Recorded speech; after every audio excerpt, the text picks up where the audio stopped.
Here we go. We're ready. We're rolling. It is time. It is a football Friday. It's Off the Hook Sports. The Dave Hooker Show. A presentation of Off the Hook Sports. Objective insight, expertise, top guests. Available on YouTube, Apple, Spotify, and the Off the Hook Sports app. Download now for free. Also available on offthehooksports.com. I compute and obey. Now to Dave Hooker. Ready. Let's get off and rolling, as we'll have to lead with some bad news, but my own Caleb Calhoun is going to tell me how Tennessee can still win the SEC East. We teased that earlier in the week, but stuff, as they say, happens. So I'm not sure what happened to Caleb yesterday, but I do know that Peyton Manning wanted to say something about the fact that he didn't make an argument for Tennessee making the SEC East yesterday. I think that Caleb had to go back and think about it a little bit. Peyton, can you tell us why exactly, or your thoughts rather, on Caleb Calhoun not making the argument for Tennessee winning the SEC East yesterday, and he'll do so today instead? They're like, that is total bullshit. Easy, Peyton. Easy. Seems a little strong. My goodness. Welcome to the program. We've got a big one on tap. Here we go. It's a Football Friday with Fred. So we will visit with Fred White later in the program. Who's the better coach, Josh Heupel or Mark Stoops? I think a strong argument could be made for either. Is Kentucky really a rivalry? And we'll talk keys at Kentucky.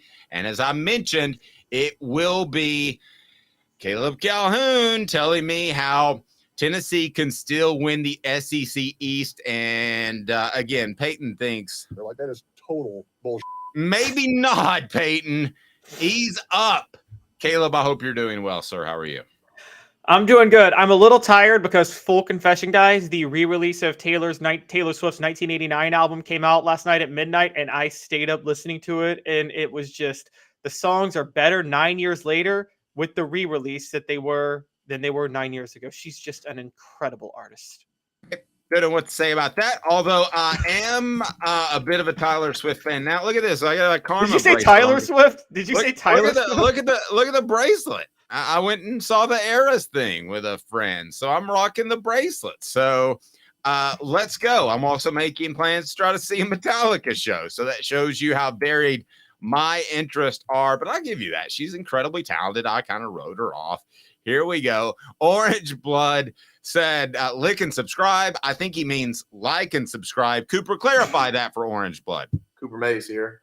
Hit like and subscribe. Okay, we'll do that. And it's time for 4 Downs, and it's brought to you by Andy Mason of AndyMasonRealEstate.com. And we're going to talk Kamal Hadden injury. This would have been something that would have just been sloughed off a couple of weeks ago, but now it's much more significant. Here we go. 4 Downs brought to you by AndyMasonRealEstate.com. 4 Downs. 4 questions. 4 answers. The Dave Hooker Show. 4 Downs. A presentation of offthehooksports.com. Kamal Hadden injured, and like I said, if we had this discussion in week 1, Caleb, what would have been your response before we get to what it means for this football team headed to Kentucky on Saturday? Week 1, and guys, I'm the first to admit I was wrong on this, but if I found out he was out week 1, my first question would have been, why was he even in the 2 deep depth chart? Honestly, I mean, I would have thought that I would have thought he would have fallen below with Warren Burrell back and Gabe Jeudy-Lally having transferred and Danico Slaughter emerging. I would have been like, why is Kamal Hadden even in the depth chart? I even predicted, remember, Dave? I predicted Jordan Matthews, the freshman, would become a starter halfway through the year. I wonder what's happened to him, by the way, but go ahead. Yeah, and I completely whiffed. Kamal Hadden not only held on to a starting role, but became I mean, y'all can hate on me for saying this all day. He became one of the best cornerbacks in the country, bar none. I mean, he is he was on track to be an All-American this year with what he was doing. Ooh, all-American? Top 4 coverage grade among all cornerbacks PFF in the nation. Top 4. If he Okay. wasn't an All-American, it would have been highway robbery. I'm looking at him as a potential top 3 round NFL draft pick now. I was very high on how he's been playing. Okay, I respect that, and you changing gears. I don't think he would have been an All-American because a lot of people that vote on those things care about preseason stuff. But you're right. Maybe he's worthy of that. I'll give you that. Yeah, they care about coverage, and then they look at stats. And, cornerbacks, you can't judge on stats. Well, but they'll also look to preseason. And some of the people that vote on it, frankly, could see Bob Jones at Utah, and he's a preseason all-SEC cornerback. And as long as he plays and makes 4 or 5 interceptions, he's probably going to win the postseason award. I mean, that's kind of how cornerback goes. It's kind of how center goes as well. It's why they had to designate in the SEC that center is a different position, because people were just picking 5 offensive linemen for the first team, 5 offensive linemen for the second team, and there was no center. So I guess that it was up to the quarterback just to run up to the line of scrimmage and get the ball. Yeah, and also, let's be fair, it can be with safeties too. He was the best safety in college football in 2009, but Eric Berry won that Thorpe Award before the year even kicked off. He had the Thorpe Award in his hand before the first game. Everybody knew he was going to win it. Love me some Eric Berry. All right, how big is this for the Vols? It is 4 downs, brought to you by Andy Mason, AndyMasonRealEstate.com. Did I already hit the sounder? I'm off and running. I'm on my energy drink from the gym this morning. Did I hit the sounder? You hit the 4 down sounder, but you haven't hit first down yet. The ref hasn't spotted the ball. Cooper Mays. Okay, well, we got to go ahead and spot the ball. In the meantime, Coop, what are some people supposed to do? Cooper Mays here. Hit like and subscribe. All right, here we go. Here. First down. First down, Coop. So let's get to it.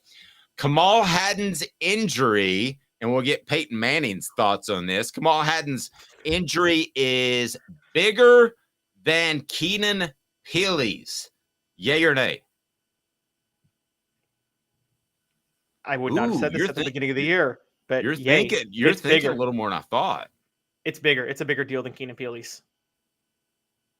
Yeah, at the beginning of the year, I would have disagreed with you, but as it turns out now, Tennessee hasn't been perfect at the second level at the linebacker position, but they've been pretty good with Herring in there, and Beasley is having a fantastic year. So, yeah, I thought when I wrote this, it was early in the morning. I hadn't had coffee yet. I thought that we were just going to go ahead and say Peely would have been better. All right, what down, Coop? Cooper Mays here. Second down. Kamal Hadden's injury is bigger than Brew McCoy. I'm going to go ahead and let Peyton weigh on this. They're like, that is total bullshit.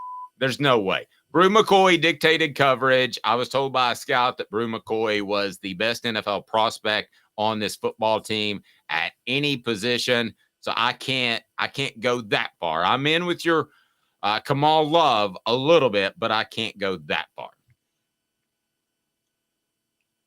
Dave, Look at him. He's thinking. My boy Caleb's thinking.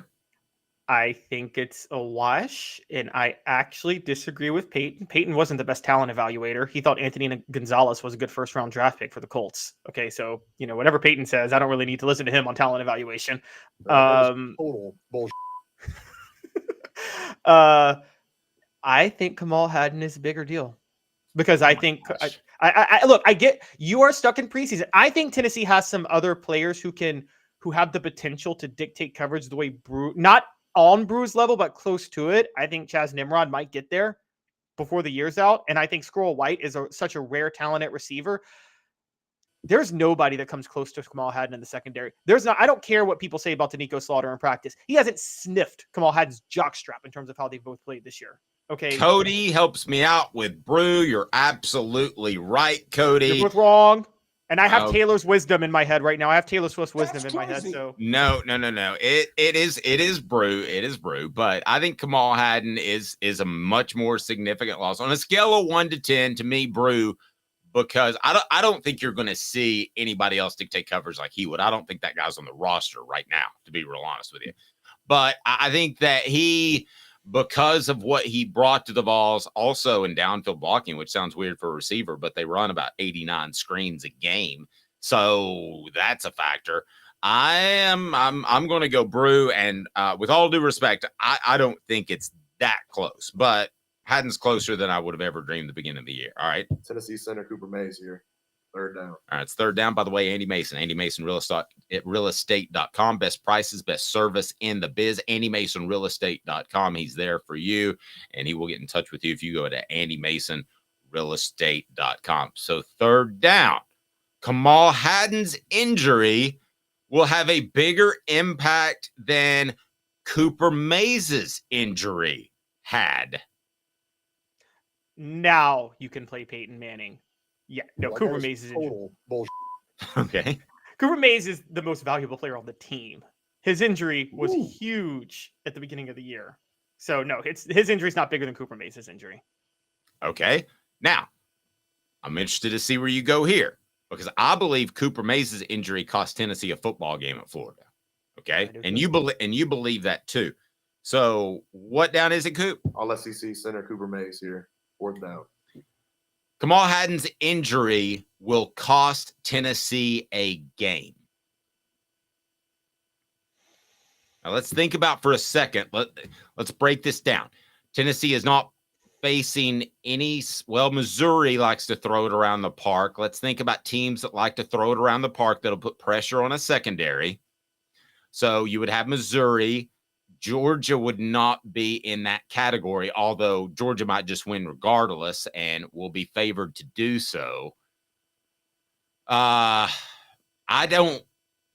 Kentucky's not going to take advantage of a defensive back absence, so I'm going to say no. I don't think it'll cost Tennessee a game. It'll cost them 200, 300, 400 yards for the remainder of the season. The Missouri game is a loss without Hadden. Cody going ahead and going out on a line. I like the guts. What do you say? See, this is hard for me to do because of our next segment coming up, but I will, because I would say on paper, the Missouri game should cost them, but there's some factors that are going into that I will talk about the next segment. And with Georgia, if it costs Tennessee a game, it'll be against Georgia. It could cost Tennessee against Georgia because I think that Georgia game at home is more winnable than a lot of people think. And I think Kamal Hadden makes that game a lot more difficult. But I'm not going to go out on a limb and say his loss will cost Tennessee a game. I can say this. It may have cost Tennessee last week against Alabama more than anything else. You don't believe that now. What happened at the opening drive of the second half? Jalen Milroe throws a touchdown pass with Kamal Hadden out. Does he make that touchdown pass if Kamal Hadden's in the game? No. Does not happen. Okay. All right.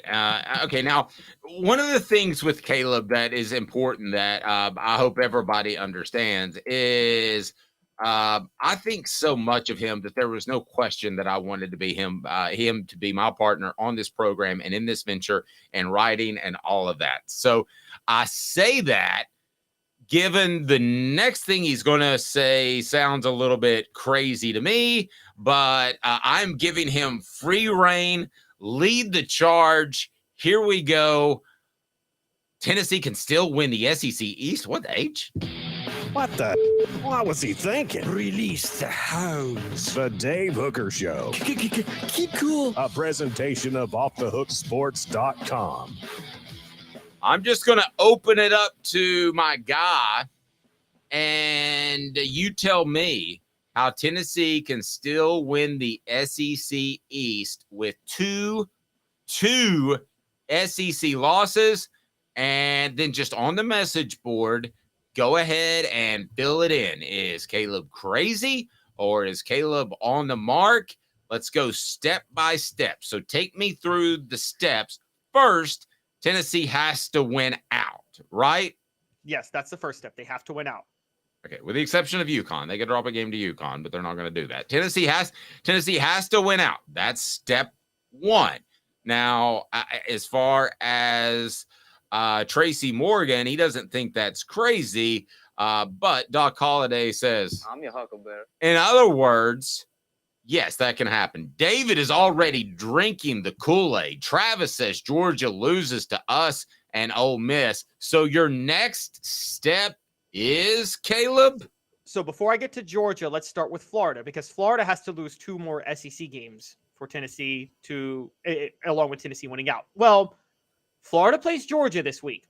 Okay, Dave, who's winning between Florida and Georgia? I wonder who's going to win that game. You know what's funny? Georgia will. I hadn't even thought of Florida in this whole conversation, but you're right. You're right. They have to. So I think that'll happen. I'm not really worried about that happening. So but I want to break it down for people curious real quick. So they have to play Georgia. Then Florida has to visit LSU and Missouri. They're definitely losing one of those two games, right? They're going to lose to LSU, 100%, I think. On the road. Say something insightful. I'm choked up. Okay. Florida is visiting LSU and Missouri on November the 11th and November the 18th. They're 100% to lose but one of those games. I think it's a very strong likelihood they lose both of those games. And so I agree with that. Yeah. So Florida's got 3 losses. Okay, now let's get to Georgia. Georgia has Florida this week. I know it's Florida and Georgia's going to win. But Dave, Georgia's coming off a bye. You and I both know that it's Georgia, Florida, cocktail party. You know that Georgia's going to be emotionally invested in this game just because it's Florida. Just because of the history of the series. True. All right, so Georgia's emotionally invested in this. They win. Okay. I know it's at home next week, but they got to face Missouri next week. Missouri's sitting at home this week. Missouri's going to sit at home, eat some cheeseburgers, watch the games, relax. They're on a roll right now, and they get to go face Georgia. Yes, it's on the road, but they get to face a Georgia team that might be a little emotionally drained from having played Florida this weekend. Okay. And so tell me this. You're picking Missouri to beat Georgia in Athens. I'm saying I'm saying Missouri or Ole Miss. After Missouri, Georgia then has to play Ole Miss. Now, Ole Miss does come to Athens, but the week before, Ole Miss plays Texas A&M. I think Ole Miss is not going to struggle with Texas A&M. I think that'll be, by that point, the wheels fall off and Ole Miss cakewalks against Texas A&M. So that's a relaxing game for them. Georgia almost lost to Missouri last year. I think there's a very strong possibility Missouri or Ole Miss wins in Athens, because guess what? Athens ain't that intimidating of a stadium. No, I'm not. I'm taking that back. I said that last year, and when Tennessee went down there, they kind of aged them. So I'm saying that it is. I think that's Tennessee on the road more than it is like Athens. I think Tennessee just has road issues. Oh no, I think that was a tough play. I mean, it was much tougher than in the 2000s. But do you think the Sanford Stadium is going to get as up for Missouri and Ole Miss as they were for Tennessee last year? Now that's a much better argument. All right, what else has to happen? So if Georgia just loses to Ole Miss or Missouri, now yes, that's the tallest order, is Georgia losing one of those two games. We got to look at Tennessee's prospects. Then all Tennessee has to do is win out. Now, looking at Tennessee's prospects to win out, let's just bring this up real quick, Dave. They got Kentucky this week. Yes, tough proposition to face Kentucky. On November 11th, they visit Missouri. Now, Missouri will have played Georgia the week before. If Missouri somehow pulls off the shocker at Georgia, you know they're going to have the hangover the next week at home, right? They're not going to be able to they don't have the talent to be able to beat Georgia and then Tennessee in back-to-back weeks. I don't think. Okay. You would agree. Now, you're not predicting this will happen. You're saying it could happen. I want to be clear, right? Yes, I'm saying it could happen. Okay. And then Georgia goes to Knoxville with the SEC East on the line on November the 18th. Okay, so Georgia has they absolutely hammered UT Martin, hammered Ball State, beat South Carolina 24-14, UAB beat 49-21, Auburn 27-20 in a close game, hammered Kentucky 51-13, beat Vanderbilt soundly 37-20. Now, are you telling me that Georgia has the mentality of playing down to players, and that's why they'll slip up? And that's what happened last year, right? Or they're just not as good, or a combination of both? A combination. Because last year they were so good they could play down and still win. They're not as good this year. They still play down to opponents, but they can't win when they play down to opponents against good teams, I don't think. That Kentucky game that everybody's talking about, they were so mad at all the talk about Auburn. Dave, you know they were on a mission to shut everybody up against Kentucky, weren't they? They wanted everybody to know that they're still Georgia because they were so angry about all the talk about them struggling with Auburn the week before. And they said, okay, watch this. And Kentucky was undefeated. I think there's a very strong possibility that they play down to Missouri or Ole Miss. And look, if you're Georgia, you haven't, Kirby Smart, we got to point this out. he now has the SEC record for the longest regular season winning streak, which was held by Robert Nealon from 1937 to 1940. Nealon didn't lose a regular season game until he came back from war in 1946. And so he broke that record. But you know this, when you keep winning regular season games, it gets harder and harder to keep getting up for those games. And eventually it comes back to bite you. And you could see it bite them against Missouri or Ole Miss. Now, I will say this. If they slip up against Missouri or Ole Miss, it's going to be which Tennessee needs them to do. At the same time, it then becomes much harder for Tennessee to beat them in Neyland because they're not going to play down to Tennessee at that point. And don't forget, though, that Brock Bowers is injured. Okay, so have we heard a distance and how long Brock Bowers is going to be out, by the way? I only heard a few weeks, but I got to be honest. I remember the Tua injury, and if Brock Bowers comes back, he's not going to be Brock Bowers. Okay. All right. Portions of the program brought to you by Campbell, Cunningham, Taylor, and Hahn. Look at me. No contacts, no glasses. Enjoy life when you see better. I had a LASIK. Local. They're right there. Knoxville Vision Service for LASIK, cataract surgery, and regular eye examination. Go to ccteyes.com. ccteyes.com. Support our sponsors. That's why we're here. Caleb, how much of this is Carson Beck? Stetson Bennett, we all made fun of him last year. We thought, oh, he's the little engine that thinks he can, but he can't. And he ended up doing it and turning himself into an incredibly clutch player in his final year at Georgia and one of the better quarterbacks in the conference, which I never thought that I would say, and one of the better quarterbacks in the nation, quite frankly. While that was somewhat of a career achievement award, the notoriety he got being a Heisman candidate, he still was much better last year than I ever thought, especially in the fourth quarter. So when I take a look at Carson Beck and I look at his quarterback rating, you're talking about a guy who is fifth in the SEC, significantly behind Jaden Daniels at 204. Then there's Jalen Milroe, Jackson Dart, Brady Cook, and then Carson Beck in at 163. So he's a little bit better than middle of the pack in the SEC. How much are you putting this on Carson Beck? Not as much as you would think. I'm actually putting it more on Mike Bobo because, by the way, Stetson Bennett, for people questioning what I was saying all offseason, look at what Todd Monken is doing this year in Baltimore with Lamar Jackson. Lamar Jackson looks like an MVP candidate again after we had him written for dead as an NFL quarterback last year. And Todd Monken is a genius offensive coordinator. And that's the best NFL hire anybody made this offseason was getting him out of Georgia to go to Baltimore. I think lowly of Mike Bobo as is. But even if Mike Bobo wasn't terrible, which I think he is, he's not a genius like Todd Monken. So I think there's a massive drop-off in play calling, plus the lack of Brock Bowers. Both of those things limit Carson Beck and give him a disadvantage that Stetson Bennett didn't have, quite honestly. Well, and that high ankle sprain, especially for the bigger you are, the harder it is to overcome. So he's not a little squirrel white dude. He's also not an offensive lineman. It's almost impossible. And he's also got an NFL career to think about. Oh, he's not going to do that. I don't think when you're at that level, the NIL money that he's probably getting, I don't think you're going to think about that a lot. 2 minutes. NIL money he gets could outweigh what he's going to get as a high NFL draft pick. Well, I know, but he also is part of a potential championship team. I don't think those guys think like that. I think Georgia's got a culture.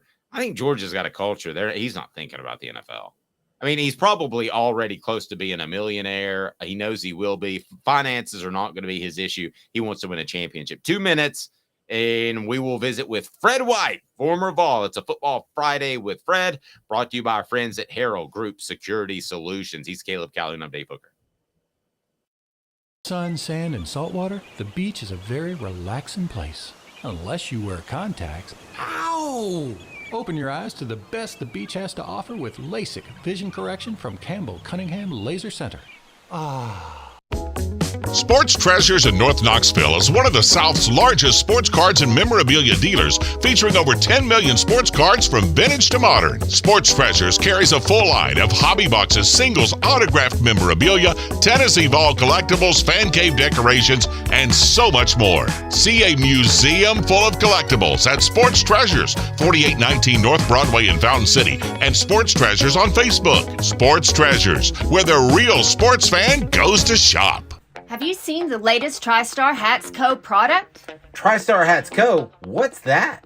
You know, those really cool hats, shirts, tumblers, and even license plates with 3 stars like the official Tennessee flag and stripes like the American flag. Pretty patriotic if you ask me. Ah, gotcha. Seen those. Those are cool. Where can I get them? Simple. TriStarHatsCo.com. And if you order now, there's 10% on any order $50 or more. Plus, use the promo code HOOKED. With the promo code HOOKED, you get 10% off. That's hooked. And don't forget free shipping with any order over $50. Stock up at TriStarHatsCo.com. That's TriStarHatsCo.com. There are plenty of wannabes out there, so make sure you go to TriStarHatsCo.com for the best quality and customer service. Will do, and I'll be sure to use the promo code HOOKED. That's hooked when I do, to save an additional 10% off. TriStarHatsCo.com. TriStar Hats Co. is a trademark of TriStar Hats Co. LLC. Any use without express written consent is prohibited. What the? What was he thinking? Release the hounds. The Dave Hooker Show. Keep cool. A presentation of OffTheHookSports.com. We reset that. What the H, because I wanted Fred White's take on it. Fred White, welcome to the program, A Football Friday with Fred. Fred, you're looking fantastic as always. Very dapper. How are you, sir? I'm doing good, Dave. How you guys doing today? Never better. The reason I played that intro is what the H is because in the previous segment, Caleb Calhoun explained to me how Tennessee could still win the SEC East by Georgia stumbling, Florida stumbling. Tennessee, of course, has to beat Georgia. I want to get your thoughts on that, but also if you're a player, is that something you even think about, or are you just trying to focus on the next practice and the next game? You know, I would focus on the next practice and the next game. That's my thought process, being the fact that you got to control your own destiny by just winning the games you have left. That's what you have to do. You can't worry about who wins and who loses. If it happens, it happens. If it doesn't, you still got to finish out your season strong. I think that's the mentality I would take. I think we did the same thing when we played against Auburn in the SEC championship a couple of years back.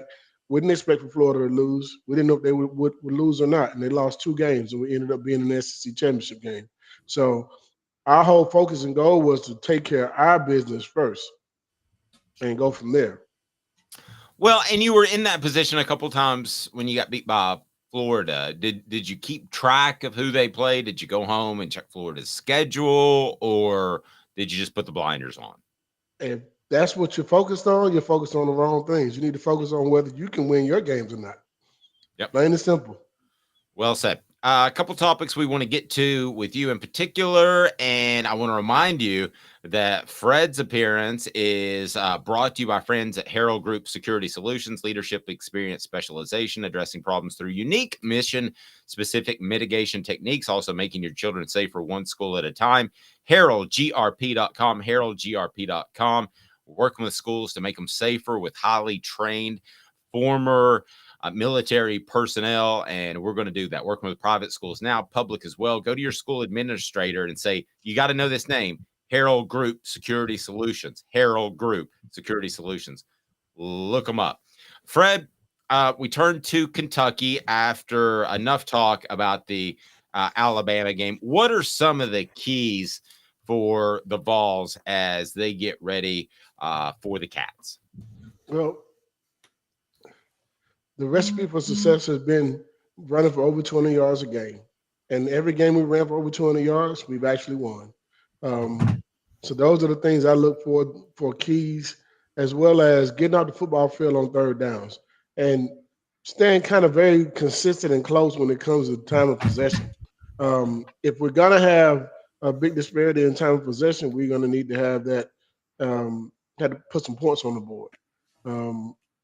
I look to see that Nico needs to hit some deep balls downfield, I think, to help stretch the defense a little bit and also open up some holes Or did for you our mean running Joe? game. Did you mean Joe? I'm sorry, I meant Joe. Wow, subtle, subconscious, Fred. Freudian slip. I meant Joe. I've been hearing all this Nico talk all week, and this has been like, look, we're going with whoever he puts on the football field. And I think we have what we need to do as far as winning the game. Our offensive line needs to play very well, and we have to run the ball very well. Fred, before I get to my point, I actually had to ask you a totally random question since I know you said you were a Jay-Z fan. Did you see earlier this week where Jay-Z finally told everybody on Twitter who said they would take dinner with him over $500,000? He was like, guys, take the $500,000 and then just listen to my music to learn how to invest it properly. I agree with Jay-Z. I agree from the that. beginning. You give me $500,000, I know what to do with it. I don't need the dinner with you. I can listen to what you say in your interviews from them going forward. Yeah, 500,000. It's going to be dinner with Cindy Crawford in her prime, and it's going to be more than dinner. Fred, I felt like this team at times last week faced a different defensive front as Alabama started walking people up to stop the run, which you had mentioned Tennessee had been so good against the run. As it turns out, Kentucky is very good against the run, horrible against the pass, like 12th in the SEC. I think this really could be Joe Milton's game to shine as well. I'm not discounting the running game, but I think he could have some real opportunities here. Well, I think you need to be able to hit some deep balls down the football field against their secondary in order to be able to run the ball efficiently. Every team that we play going forward is going to load the box when it comes to our running game because we've had success doing so. Like I said, when we had 200-plus yards rushing, we won those games. And I'm just feeling that that's what every team going forward is going to do. This is a copycat league, and any team that stopped us has loaded up against the run and told us to beat us with the pass. So we need to figure out who's going to step up when it comes to receivers. I like to see us use our tight ends a little bit more in this game. I think they can open up the middle of the football field, something that we don't use a lot. I know we spread the football around on the outsides and those type of things and get those long screen plays and things like that. But I'd like to see us be able to utilize the middle of the football field with some mismatches with our big tight ends. I'd like to see our guy, Warren, get some balls down the middle of the football field there. I mean, I think that will open up our defense, our offense a little bit more as well. But I hope that those are things that we have in the works coming up for the next part of the season here. Before I get to Caleb, Jacob, what do you think about that? What's up, everybody? This is Jacob Warren asking you to like, subscribe, and share. Dave needs this. He does. Caleb? Fred, which one of these things weighs more heavily to you? Are you more encouraged from last week's game by how Joe Milton was able to finally, it seemed, find his rhythm by utilizing his legs? It kind of spread the defense out and opened up more opportunities for him to throw the ball downfield. Or are you more discouraged by the fact that, I mean, I hate to say it, but it just seemed like the interior of Tennessee's offensive line got pushed around by Alabama last week on Saturday? I think I'm going to go with a half full rather than a half empty. I'm glad Joe did use his legs because anytime you have a quarterback that can run, it changes the way you call the game as a defensive coordinator. You look at our defense, we didn't blitz any in the second half because they have a guy who can move with his legs. I kind of hate that because I feel like guys that can run, you blitz them because they'll make a mistake for you at some point if they can run, especially if they're not very accurate with the pass. But I'm going to go with the fact that Joe ran more. Now, I don't want to see him lower his shoulder so many times on a defensive back, but at least get the yardage, fall forward, and try the best runners find ways to avoid contact or getting hit. Don't be scared, of course, but don't just lower the boom just because you want to show people you're tough. Be smart about the game. This game is a brutal game, and you may run up on a small DB that'll pop you. So do you think last week, what do you think about Tennessee on the other side, the front seven? I think I saw it just seemed like they got a little tired in the second half last week. Do you have faith? It's going to, Kentucky's got maybe the best running back in college football right now in Ray Davis. Do you think that, how much faith do you have in the Amari Thomases and the Bryson Easons and even the Aaron Beasleys at the second tier to shut down this running game of Kentucky's? Well, in order for us to be good, we had to be good in the front seven. Our defensive line hasn't played well in order for us to have a chance to win this game. This is Kentucky, and Kentucky has come with a running game pretty much every year we played them. The times we won against them, we've shut down their running game. This will be no different. This will be in their house, though. This is a 7:00 game. There will be rowdy. If you've never been to a Kentucky game at night, it's a fun time up there, and they support their football team until they get behind. So in order for us to win this game, you literally need to go out there and put some points up on the board and make their crowd be quiet. Because if not, they're going to be in if you let them linger and stay in the game, it's done. Yeah, you need a clean up in quarter one at Kroger Field, if you know what I mean. See, yes. See what I did there, Fred? You need to be up at least 14 points in the first quarter. The longer you let them stay in the game, the louder their crowd will be. And if you're going into the fourth quarter and they're still in the game, it's going to be a rowdy crowd because they will be drunk off good bourbon. I promise you. Yeah, there's pretty good bourbon up there. Fred, I stated that Tennessee without Brew McCoy probably doesn't have one receiver on the outside in particular that truly scares a secondary. Have you seen anybody that can be that guy? I think Ramel Keaton's solid, don't get me wrong. I think the freshmen and Nimrod and Webb are going to be good, but I don't know that on the outside. I think Squirrel's very good at the slot, but I don't know that the outside that any secondary is scared of those guys. Would you agree or disagree with that? Well, I mean, you haven't given much to be scared of if it's, for this season. Now, last season, people did kind of fear us because you had those guys on the outside and you can work one-on-one on the inside, against a third DB. This year, you're the man. I mean, I kind of equate this to when you see a guy get drafted or, for instance, traded to another team, right? And he's the man now. And he's getting number one coverage as far as double covered if you need to, or the best DB that you're going up against every week instead of the number 3 defensive back that you're going against every week. You got to step your game up. I mean, that's the point blank. That's it. You got to step your game up.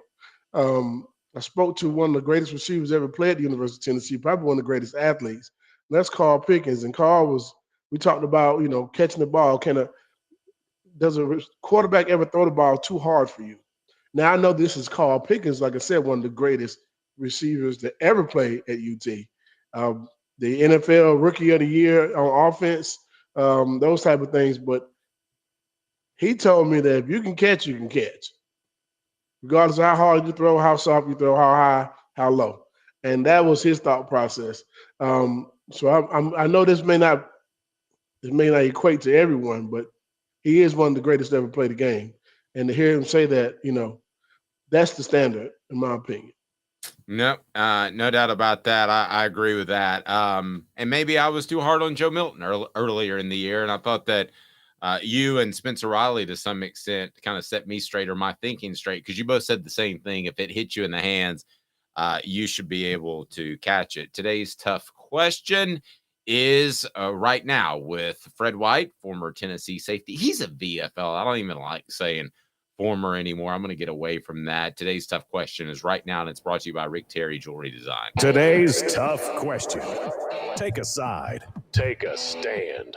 The Dave Hooker Show, a presentation of offthehooksports.com. Let's start with Fred. Is Kentucky a rival, Fred? I know they want to be a rival, but from Tennessee's perspective, are they a rival? Maybe for a group of guys who probably played and lost to them, it might be a rival. But in my opinion, overall, no. You have to win a lot more games in order to be a rival, in my opinion.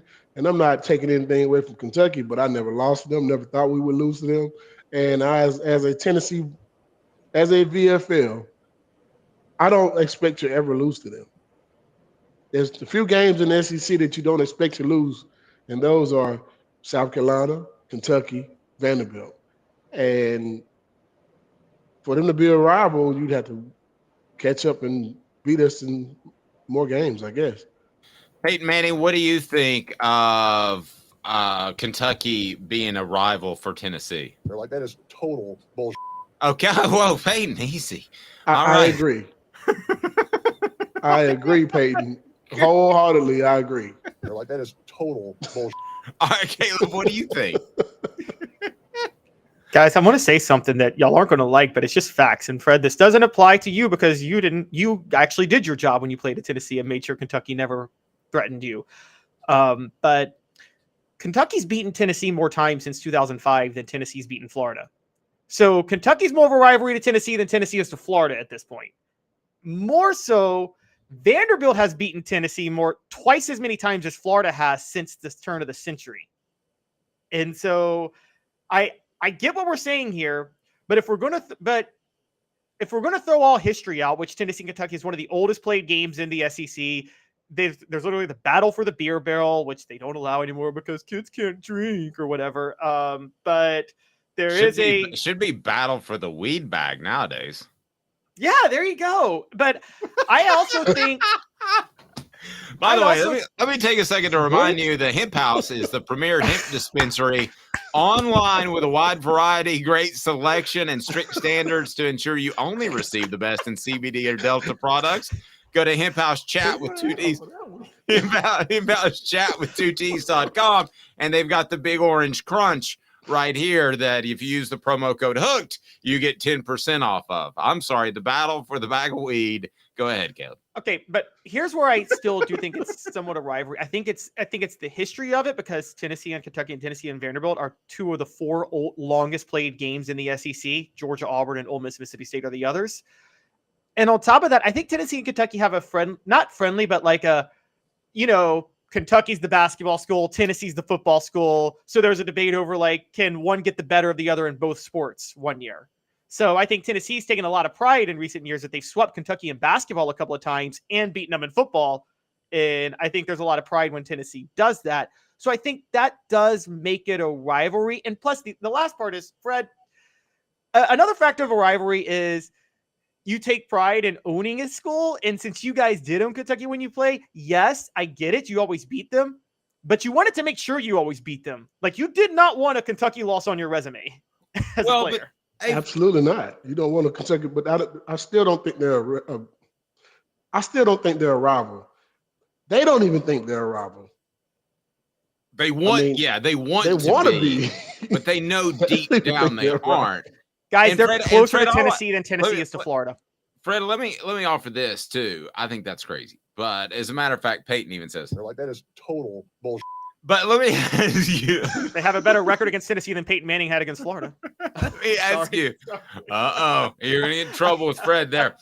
Hey. They don't have a better record against Kentucky has lost plenty of games to us.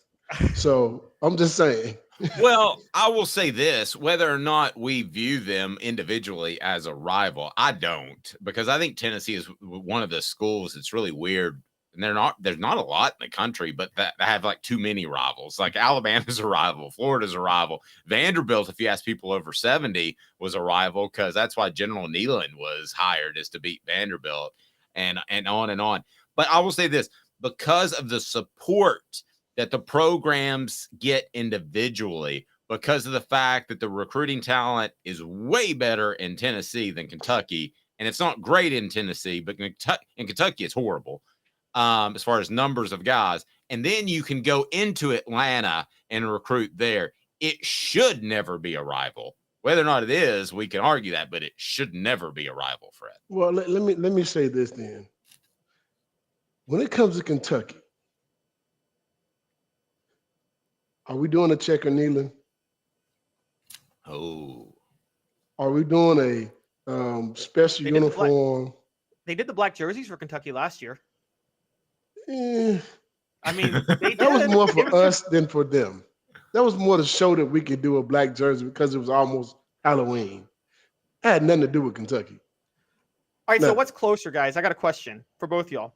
Is Tennessee closer to Kentucky in basketball, or is Kentucky closer to Tennessee's level in football all time? Tennessee closer to Kentucky in basketball than it is to football. I agree because I agree because John Calipari doesn't win championships. He fields NBA players, and Rick Barnes makes the tournament. So we're talking about two teams that have the ability to win a championship based off making the postseason. And Kentucky's football program has never knocked on the door to the college football playoff, and Tennessee has. So They haven't even scratched the surface of getting to an SEC championship game. Guys, they claim in modern day.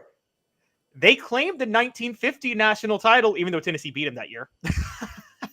Yeah, you want to go back to 1950, Fred? Caleb loves to do that.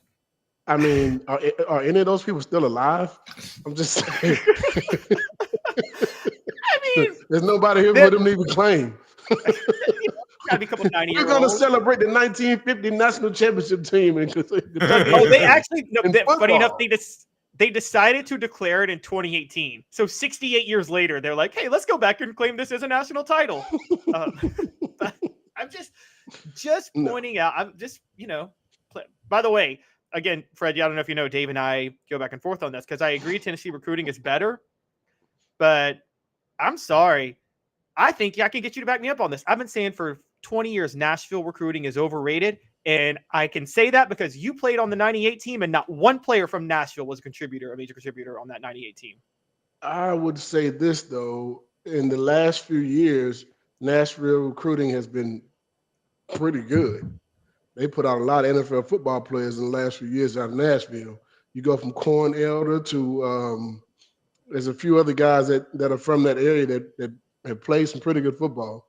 A lot of those guys have bypassed Tennessee and gone other places, whether it be Alabama, Ole Miss, you name it. So there's some good talent in Nashville. Yeah, and one of them in particular is a few guys from Cane Ridge High School. They are all starting, and they started as freshmen, and they're pretty good. And most of those guys may see a down or two in the NFL. So I won't say that about Nashville recruiting now.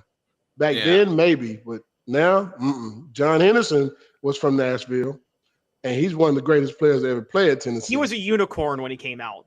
There weren't a lot of Nashville kids like that. I don't know if I can say that. I know some guys who played at Georgia that were from Nashville, guys from South Carolina that played at South Carolina from Nashville. There's a few guys that played from Nashville that were pretty good football players.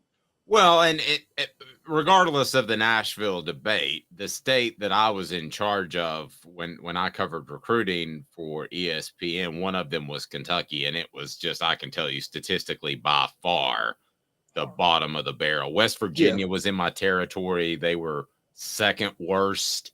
But yeah, it wasn't even close. If Kentucky whole country. I'm willing to bet you have more talent in Nashville than you do in the entire state of Kentucky. Yeah, I would agree with that. Portions of the program brought to you by, I don't know, this guy that does some Allstate. It's Fred White. Fred, how do people get in touch with you if they want to be in good hands? They can give us a phone call at 770-381-0367, or they can look us up on any platform, the social media platform that is at Fred White Allstate, as well as Google us, FredWhiteAllstate.com or Allstate and Fred White. Either way it goes, you'll find me here, and we'll be happy to help you out. So our next Celebrate 98 series, and by the way, you can buy the book. It's right below. If you would like a copy of it, you can get the soft cover, hardcover, or you can get a copy that's been signed by Fred White. We'll take care of you for that as well. So it's right below. So feel free to click on that, order away, and we'll get it in the mail to you. I hope you appreciate it. It's brought to you by Tennessee Cider Company, the original hard cider of the Smoky Mountains. Use the promo code HAT to receive some free swag with your cider order, available most anywhere in the U.S. TNCiderCompany.com. TNCiderCompany.com. Don't forget the promo code HAT. If Jamal Lewis, because I still believe, especially in your day in the 90s, that if you have an ACL injury, you're probably not quite as good ever as you were before the injury. Now, I know he still ran like the 4.32 40. But if he never suffers an injury, which is saying a lot. I mean, I guess what I'm asking in a roundabout way is how close are we to talking about Jamal Lewis being considered one of the best tailbacks of all time? Because he's the next guy we're going to talk to on Celebrate 98. I think he's kind of on that second level and pretty close to the first level. What do you think? If Jamal Lewis doesn't get hurt against Auburn in 1998, I'm willing to bet he wins the Heisman that year. Wow. He was just starting to hit he was hitting it running. You look at his stats up until that year, up until that game. And even in that game, the first time he touched the ball, he went 70 yards for a touchdown. He got hurt in the first quarter. He didn't make it to halftime. If you imagine he came back in the game trying to go and had a 12-yard run and realized, man, something's really not right. I mean, 2 carries, 80-something yards. He may have had 4 or 5 carries in that game, but I'm just sitting here telling you, we knew we were about to see something very special with Jamal Lewis. And going down the stretch after playing against the Florida team and beating them, I don't know if there was any other team that could stop our running game. And it showed because we ran the ball very well with Travis and Travis.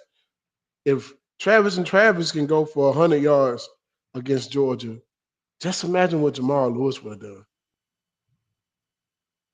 I'm just being honest. I see Jamal Lewis winning the Heisman Trophy if he doesn't get hurt. Wow, it's pretty strong. Caleb, anything else? Yeah. Fred, I owe you an apology because last year I used to take offense to the idea as a Grizzly fan that people thought Trae Young was better than Ja Morant, but I am totally off the Ja Morant bandwagon this NBA season, and I think your Hawks have the better point guard. I'd take Trae Young over Ja Morant any day of the week. I'm done with Ja. I'm done with him. Well, we shall see what this season looks like for Ja. Yeah, Ja is always good for a shot or two, and I don't mean basketball. Fred, he is Malibu's most wanted, if there ever was one. The Fred, the fake gangster. You have a fantastic day, Fred. Again, Google him, Fred White, Allstate. He'll take care of you anywhere in the Georgia area. We appreciate you, and I'll talk to you on Saturday. I will talk to you guys on Saturday. Hey, let me say this real quick. Yes, sir. We didn't give a score prediction. We didn't give a who will win and who lose. Oh, I'm sorry. Go for it. Of course, I'm going to pick Tennessee to beat Kentucky.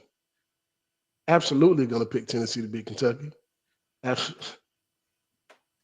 be asinine to think otherwise. But score prediction. I think it's going to be who has the ball for at least 29 minutes. And I think Joe gets it done this week. I like to see our receivers step it up. Hit our tight ends. I would love to see my boy James Warren there. Not James Warren. James Warren's son, Jacob. Yes.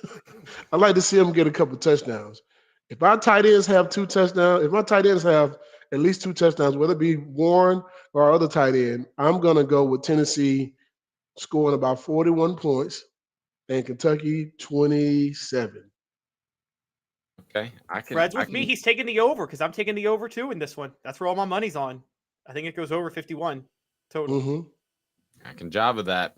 Fred, have a blessed day. I certainly appreciate your time and enjoy the game. And I know you to go to a lot of the home games, so it might be a chance for you to relax just a little bit on the weekend. So I hope you get to take in some football and have a great time. I'm going to take it in with my little cousins that play middle school football at the moment and teach them some real football. Oh, okay. Hey, man, just, if send me those kids' numbers so I can tell them just not to play you in Madden. Oh, no, they don't want to do that. They learned that. They've learned their lesson on that one already. Yeah, I mean, Fred is the only person I played in Madden that started talking about why he would run different coverages. I'm not talking about easy cover 1, cover 2. I'm talking about how he would start running cover 6 against me because I was doing such and such. I'm like, I am out of my league. Plus, I think his fingers were faster and he had better hand-eye coordination. It was not even close. Thank you, Fred. Well, one of the things people don't understand about playing a video game, and this is, most people just play the game.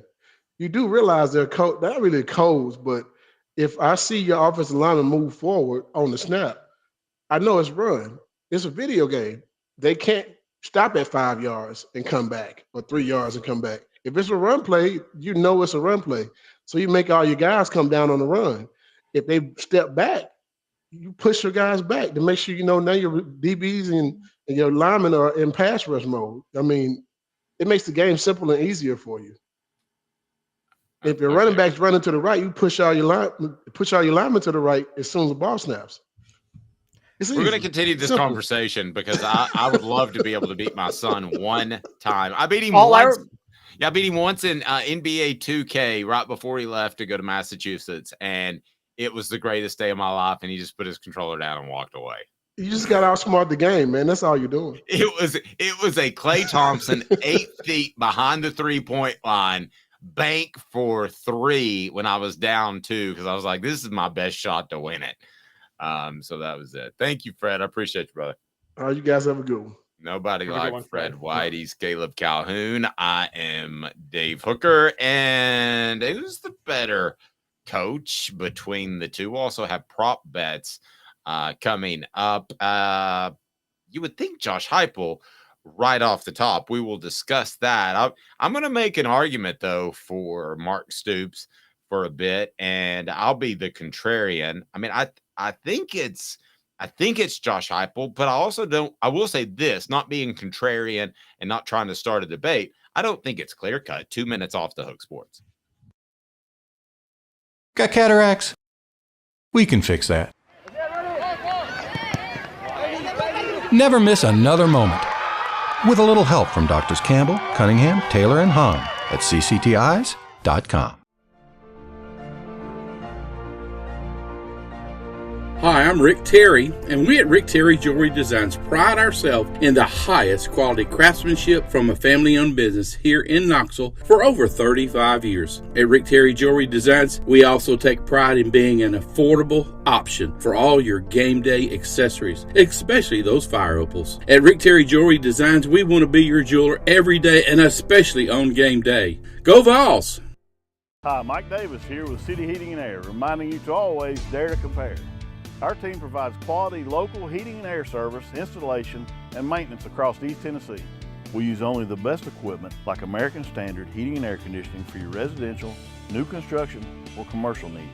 Honesty, dependability, and customer satisfaction have been the cornerstones of our business since 1961. City Heat and Air. Dare to compare. These mountains hold and defend a spirit far better than moonshine.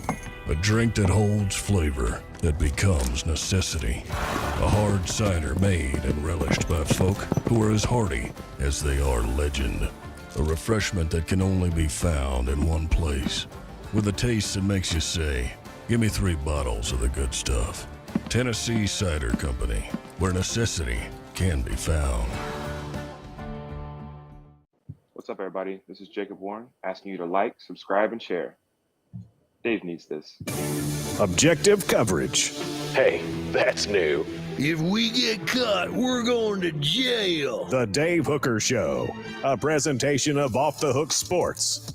YouTube, Apple, Spotify, and the free Off the Hook Sports app. I'm going to need to see some identification. Back to Dave Hooker. All right, here we go. I'm going to play devil's advocate off the top because I believe that Caleb believes, and we went over this in our 3:45 a.m. Production meeting that we do each and every day. I believe that Caleb believes that Josh Heupel is the better coach. And I'll go ahead and tell you that I think Josh Heupel is the better coach as well. But we are going to discuss that right now. Brought to you in part by City Heating and Air Conditioning. I stopped by and said hello to those guys, and it was awesome. 50 years in East Tennessee. Integrity matters. Don't trust a fly-by-night HVAC company to tell you that you need a new unit that could cost tens of thousands. You may just need a part or some coolant, and you'll be taken care of. They're awesome. That is City Heating and Air Conditioning. Okay, so here I go. Mark Stoops is a better coach than Josh Heupel.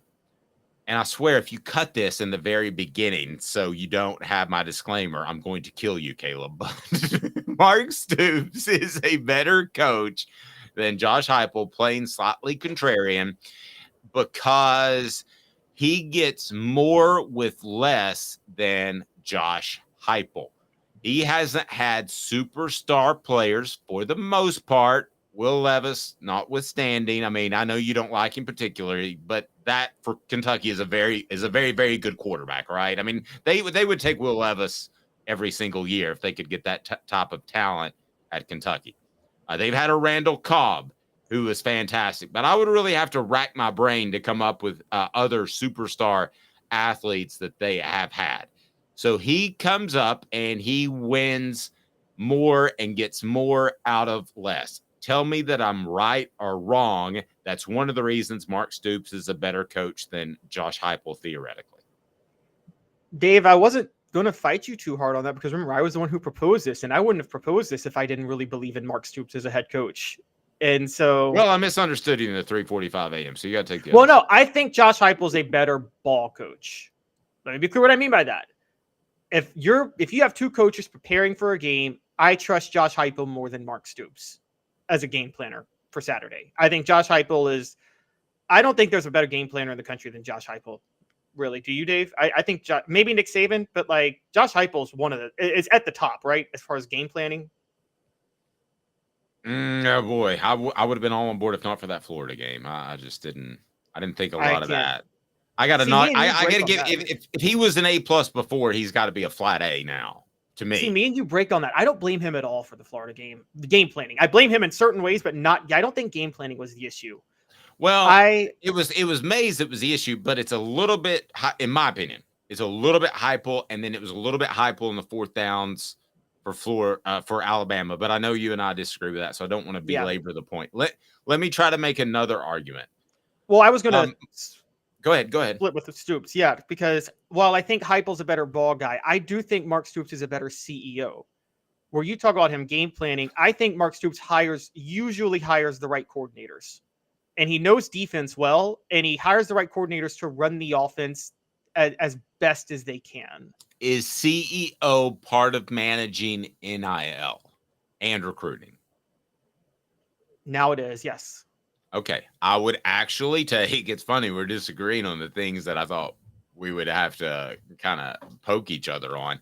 I actually think that Josh Heupel is a better CEO than Mark Stoops. So we basically disagree on everything except for the premise, which is that Josh Heupel's a better coach. But I'm going to go on.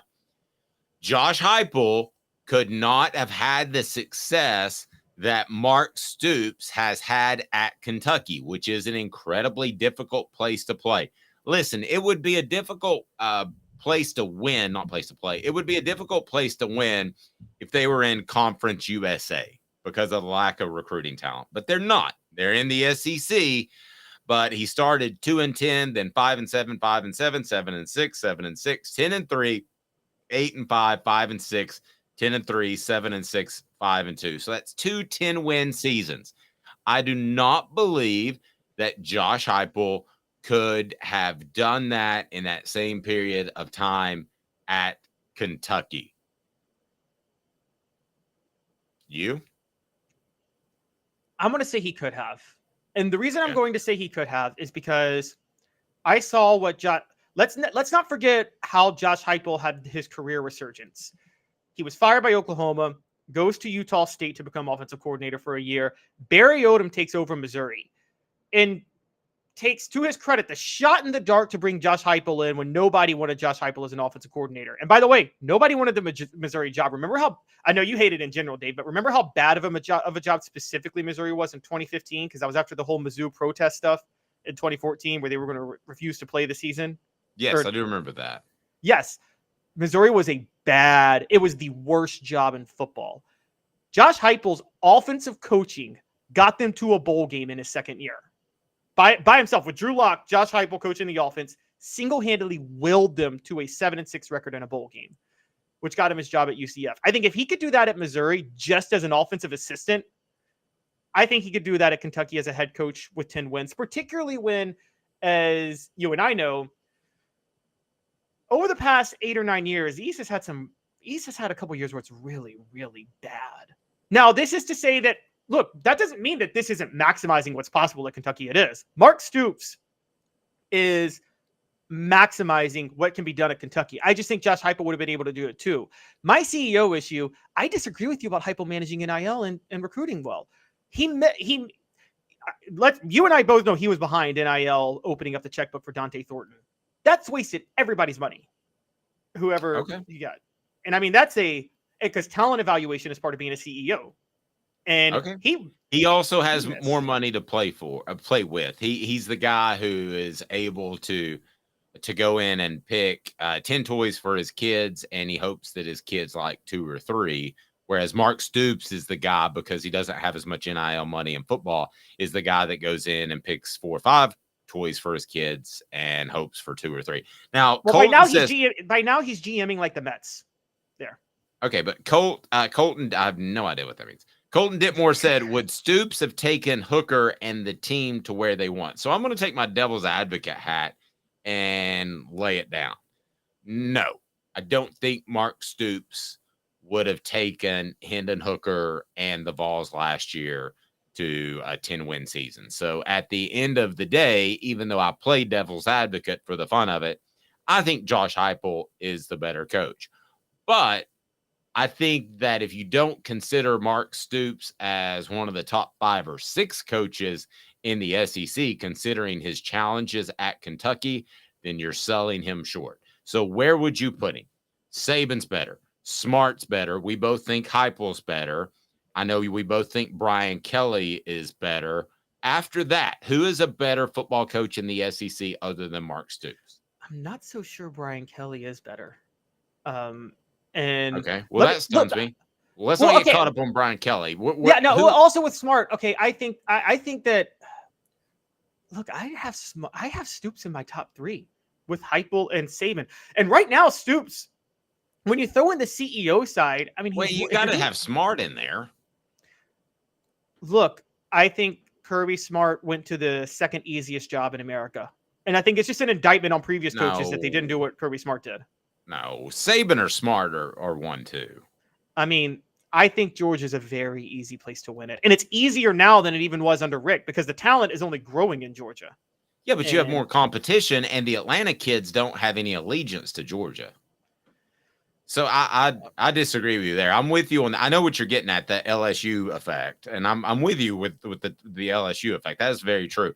I don't think. What about those rural Georgia kids though? The talent doesn't just stay in Atlanta. I mean, that's the South Georgia area, like where Mark Callaway. Yeah, below the Nat line is what it's called. You know, when you drive south and the gnats start hitting your windshield. Oh, okay. That's below the Nat line. They get all those kids. Okay, so when you get about 50 miles south of Georgia, they get all those kids, and there's a lot of good ones. So yes, that part of the state is way overlooked. Below the Nat line, those guys are Georgia people. But I can tell you that going to camps in the Atlanta area, you didn't see a lot of Georgia license plates. You didn't see a lot of Georgia gear and that sort of thing. So I don't think there is that innate fandom. And the other reason is because in Atlanta specifically, below the Nat line, you're right. Around Athens, you're right, but there's not a lot of kids out of Athens. But with Atlanta, listen, there are 2 different radio stations, okay, in Atlanta, and one program specifically for the pros because they think that's the way to go, and the other one is more college. But they're not like us, 60 to 70% one team. They're all across the board. So they could be as apt to talk Michigan this afternoon on their afternoon show and the troubles they're having as Georgia. So I don't think there's that inherent tie. Colton says, what would Stoops do at Georgia during the same time frame as Kirby? I think he'd be Ray Goff. He'd be drunken Ray Goff. He would not be Ray Goff. No, he would not. He at least give him Mark Rick. Okay, Jim. No, he wouldn't win 10. He wouldn't average 10 games a year. I think so. I disagree. Okay, I would go Donnan. I'll give you Donnan. No, Can we settle on Donnan? I think he'd be better than Rick. I don't know if he'd do what Smart does. I think he'd be better than Rick. I do. I think Mark Stoops is a national title caliber coach at the right school. I do. If you put him at the right school, he can win a national title. He's at the worst job in America. Yeah, but I don't know that. I have not seen him be at that job. I have seen him pass on other jobs. So I think he has a little bit of insecurity about making that move. Maybe Kirk Ferentz at Iowa. I mean, he's Kirk Ferentz at Iowa, basically. And Kirk Ferentz, I think Kirk Ferentz time has passed him by at this point. But I think I think Mark Stoops is a little more ahead of the curve than Kirk Ferentz. I think Mark Stoops is thinking, here's why I think he's turned down other jobs. The playoff is expanding to 12 teams in a year. You have job security at Kentucky.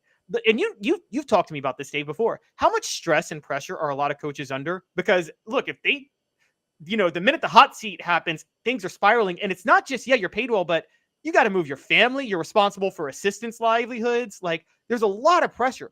Why go for all of that when you're at a very good situation in Kentucky right now? No one's firing you. Heck, if you keep doing what you're doing, they'll build a statue to you in the future. And honestly, maybe with the 12-team playoff coming, Kentucky could maybe squeak in every now and then. Travis says he's going to Michigan State. I hadn't thought about that. That would be a great hire by the Spartans. That'd be dumb for Mark Stoops to go there.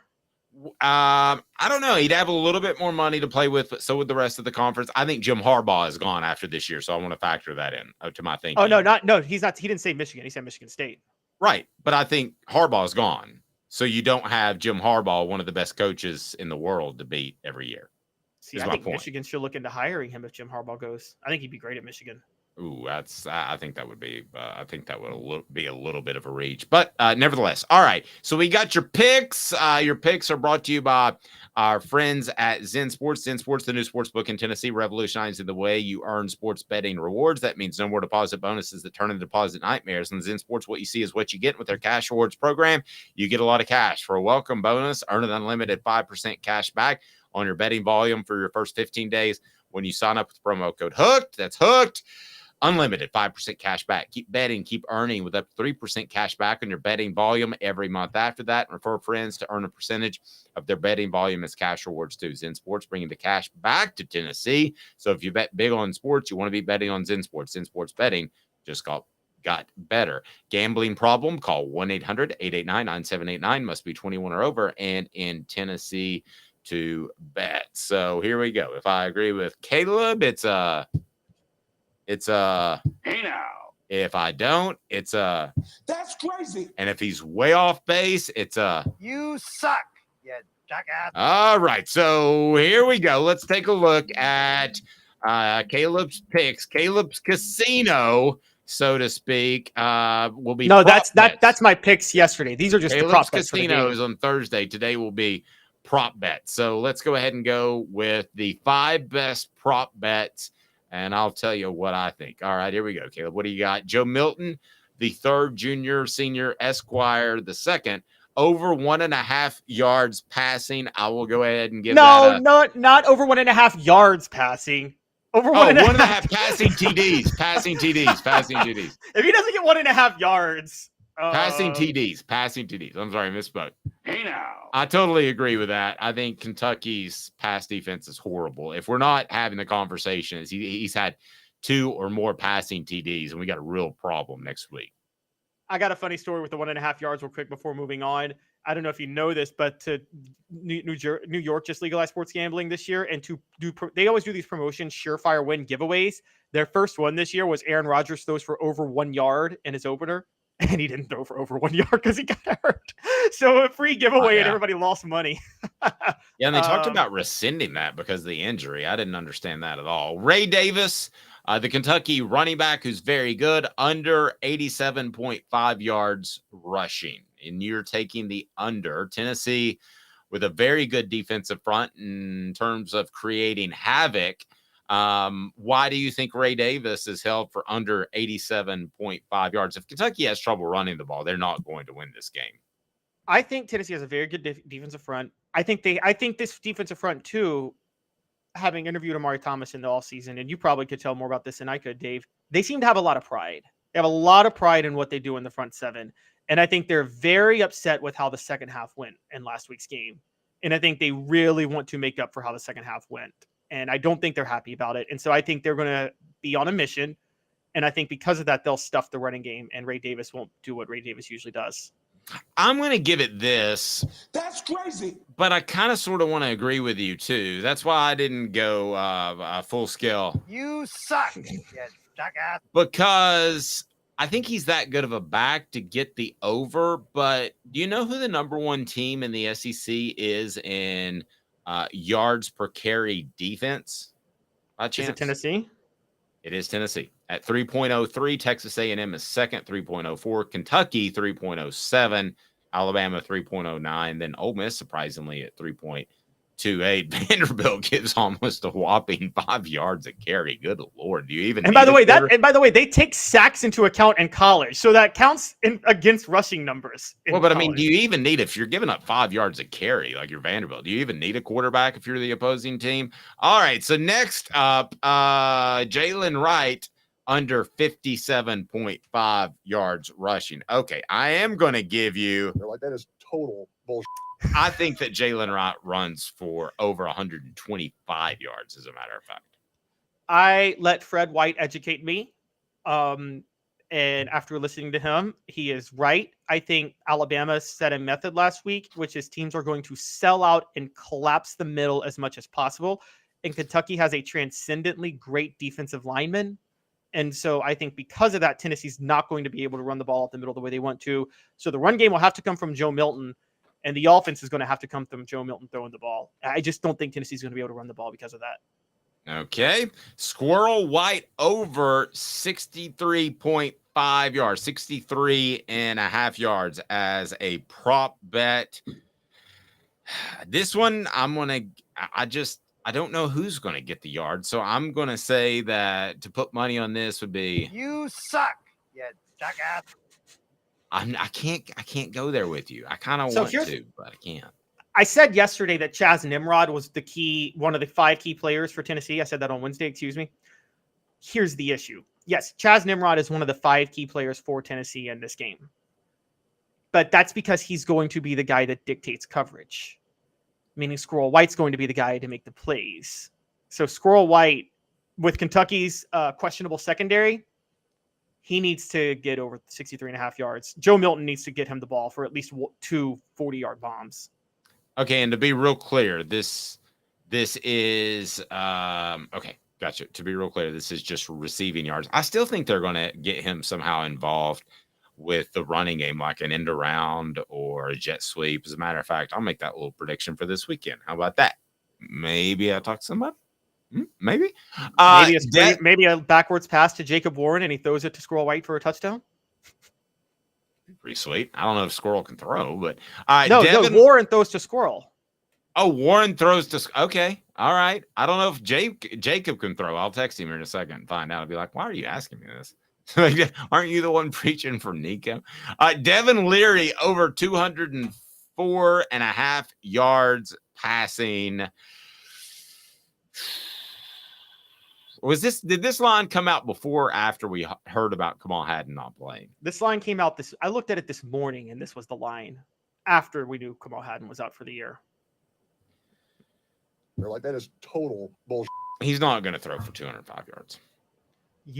I think he's going to throw for 205 yards easily. I think he's going to hit 2. If any reason, by the way, I'll tell you why, Dave.